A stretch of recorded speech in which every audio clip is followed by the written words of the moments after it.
We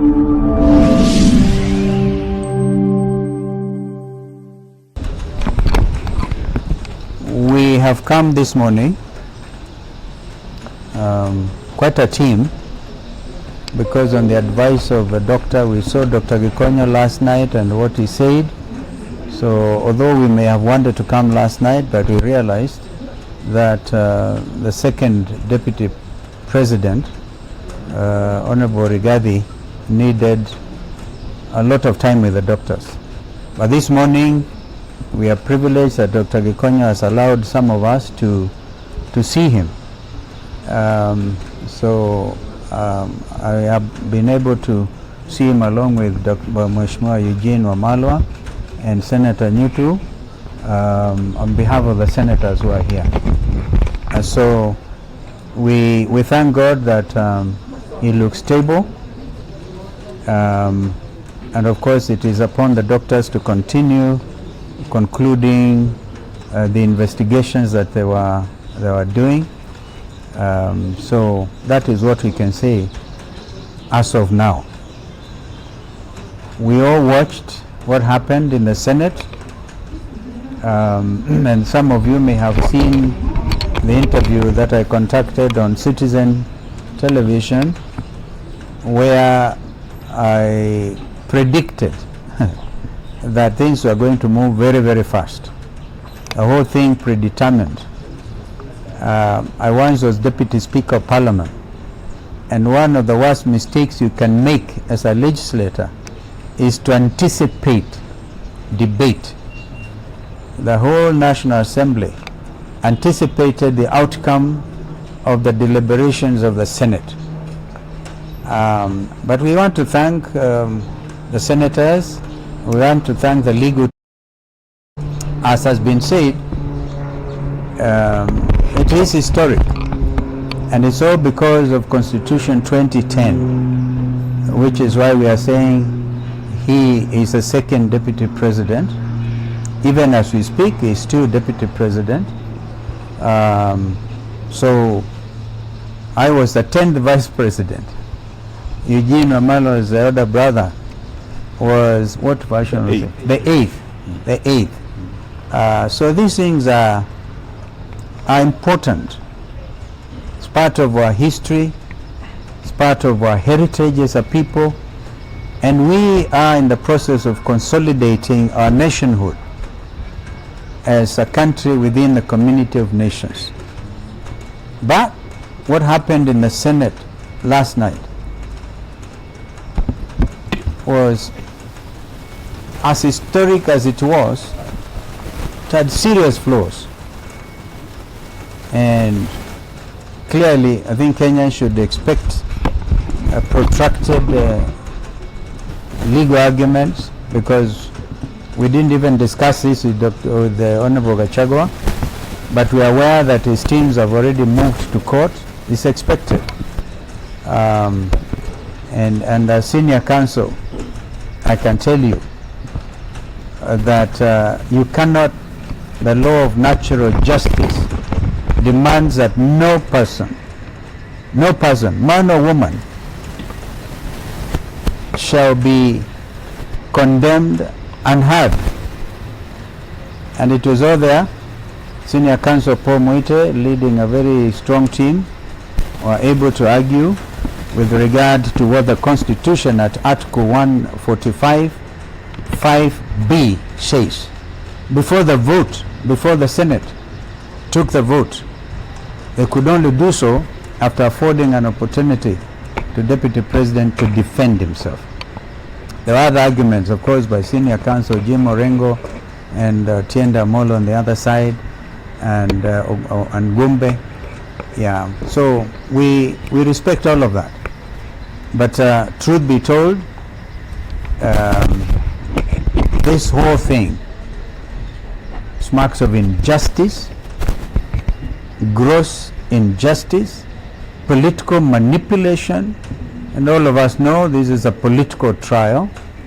And therefore, once again, we want to thank the senators who stood firm on both sides.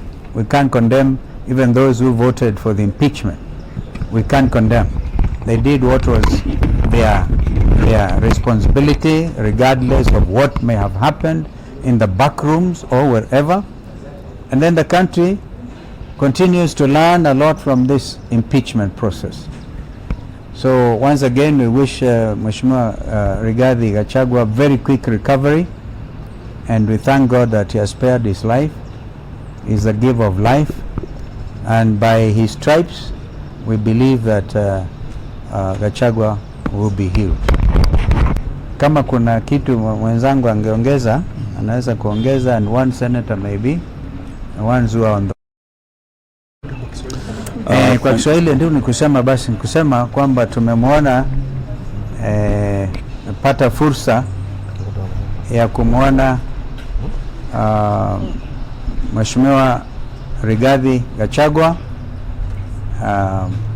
naibu wa rais wa awamu ya pili chini ya katiba 2010, na tunashukuru Mungu kwamba anaendelea vyema kulingana na ripoti ambayo tumepatiwa na madaktari, lakini bado ako na udhaifu, na kwa hivyo atunge hata kumzungumzia hata zaidi.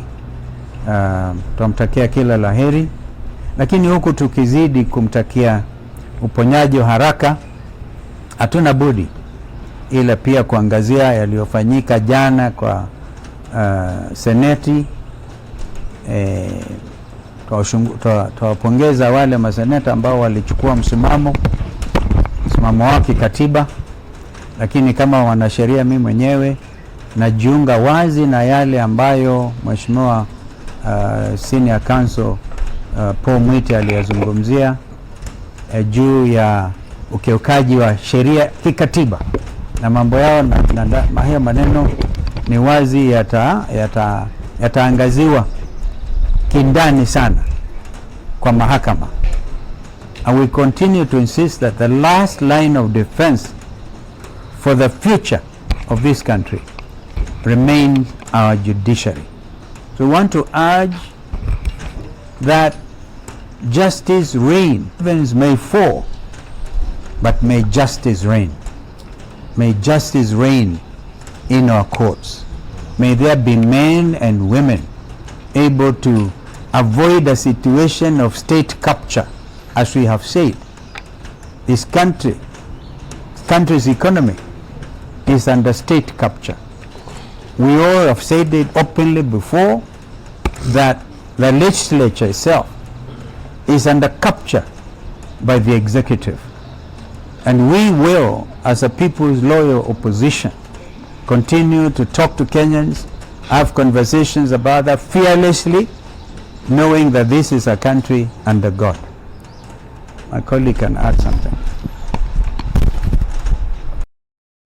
Comments of Senior Counsel Stephen Kalonzo Musyoka, particularly on the issue of violation of the basic rules of natural justice. And he has said one of those basic principles of natural justice is that no one should be condemned unheard.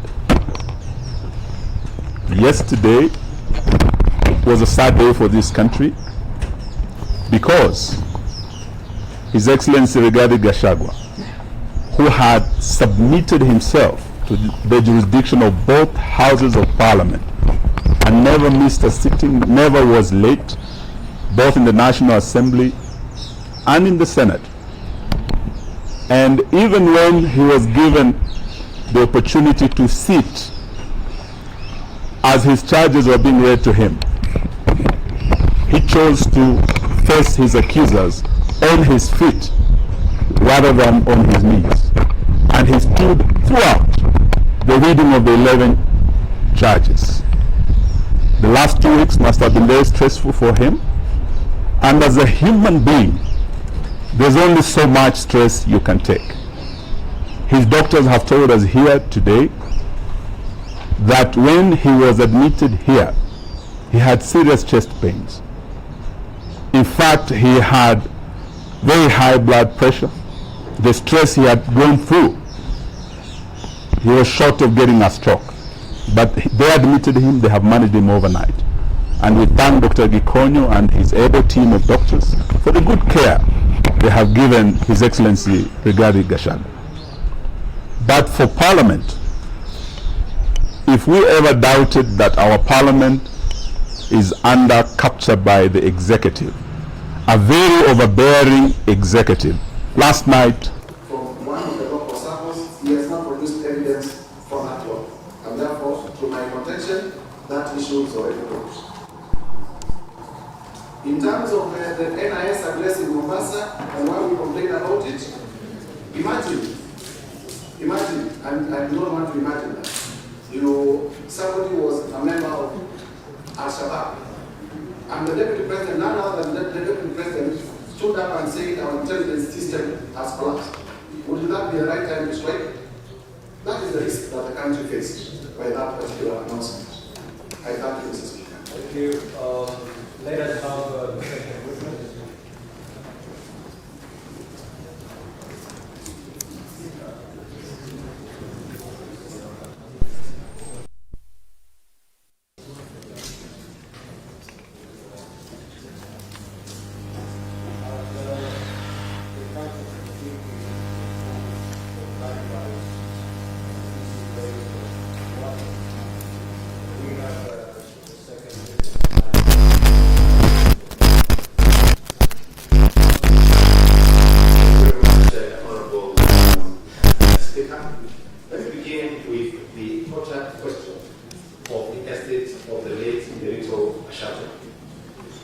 It is, I think, a shame that we speak honorable for the rest of these years and a half. Council to get it.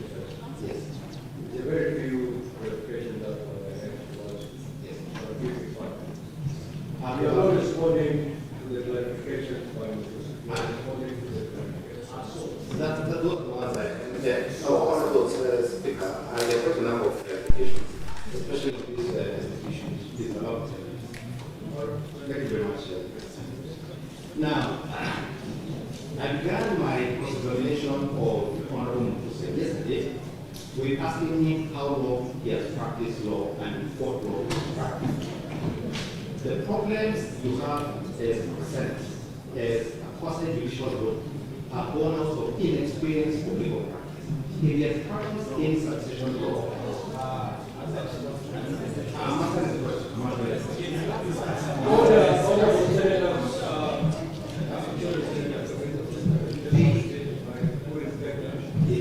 Already the source of this. I asked him yesterday, he answered the question. Yes, Council was giving. I just wanted to say that the National Assembly was provided with an affidavit by its executors for the weight of the late David Gachagua.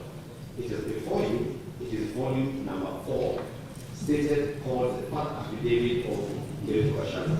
Sorry, Rigathi Gachagua. It says to be before you. In that affidavit, the two executors state in comprehensive detail everything concerning that particular estate. There are forms. 1. The estate property was divided in accordance with the will. The public matter commenced and went all the way to the end to conclusion. All issues were resolved with the court case in a sense and now rest with hand. That is issue number 1.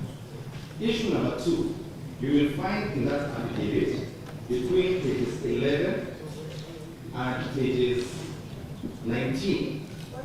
Who saw that?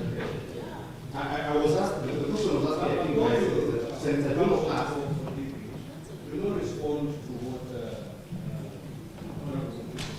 Senator being a Jones. senator That's what the point. So who is Senator Jones asked, can you please address the question of disinheriting the wills? We've answered that for matter. I believe that's what I'm answering. Yes. And so the will, as I'm explaining, does not disinherit the children or the widows or anybody else.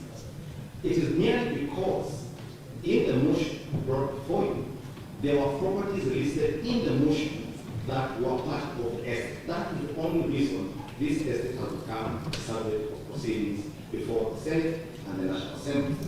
So when you look at the will, as I said, between pages 11 to 12, At page 13, if you have the document before you, this is volume number 4.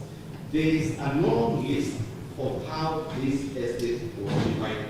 And I won't go through it to be able to read it. So that's number 1.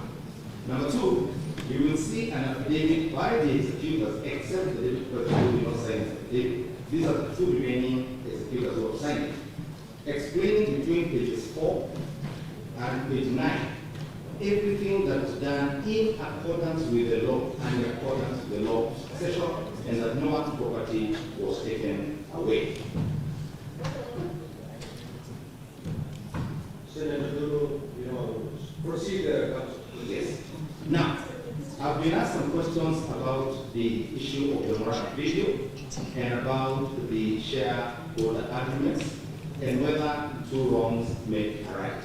Our position is the opposite. Our position was that the address by the President Adi Morocco was in fact in confirmation of agreements. The President was merely saying that they are implementing the agreements they agreed upon, and it was incumbent upon his deputy to assist his President in confirming that they were implementing the agreements. That is the purpose of the video, that is the purpose of those agreements. It is not to say from Makanga whatever, I think Senator Bell asked that question. It is to say, Okwedi Makanga Namokoi Ereba. That is what they asked me this morning. Senator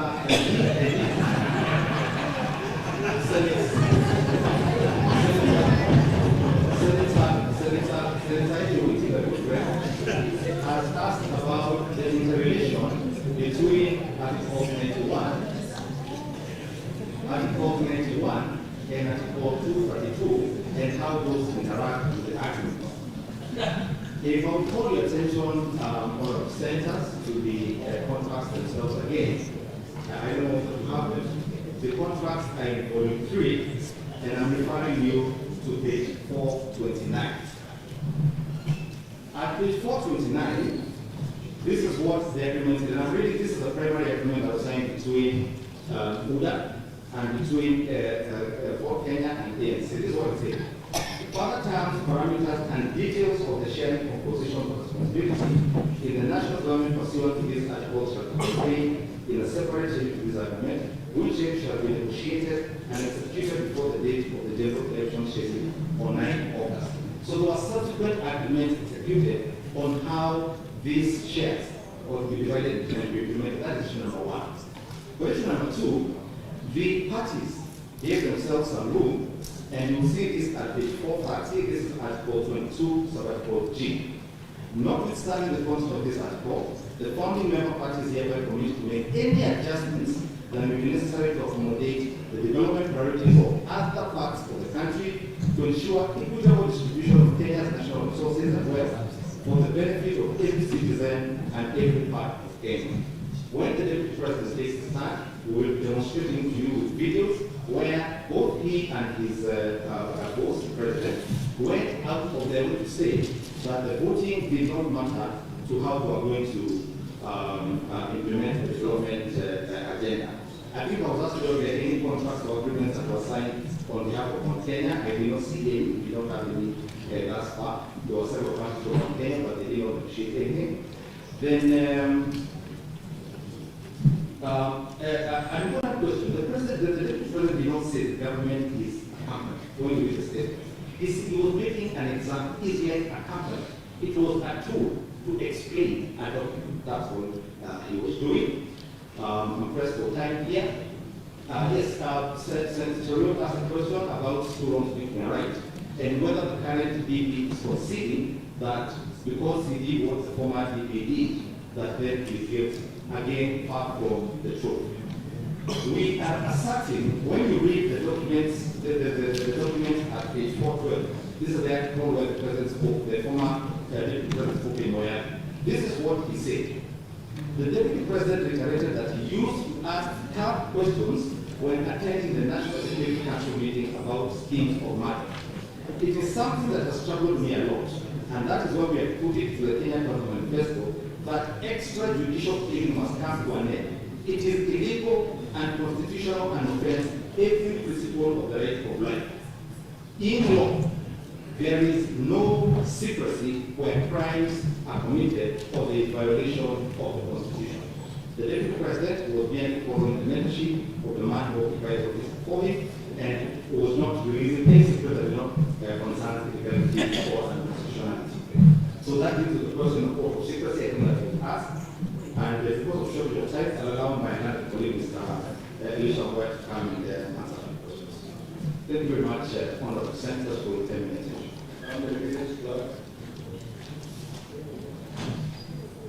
Mr. Speaker, 10 minutes will be enough for you.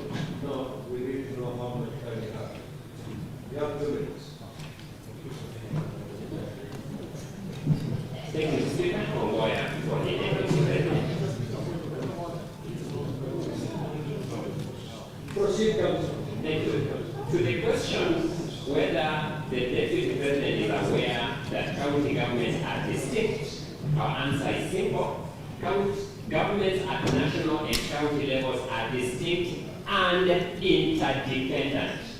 So the constitutional architecture is not to create pigeonholes, is to create cooperative and interdependent governments. And just about that argument, you will notice that the allegation against the Deputy President on the Nairobi legal relocation is not that he destabilized Nairobi County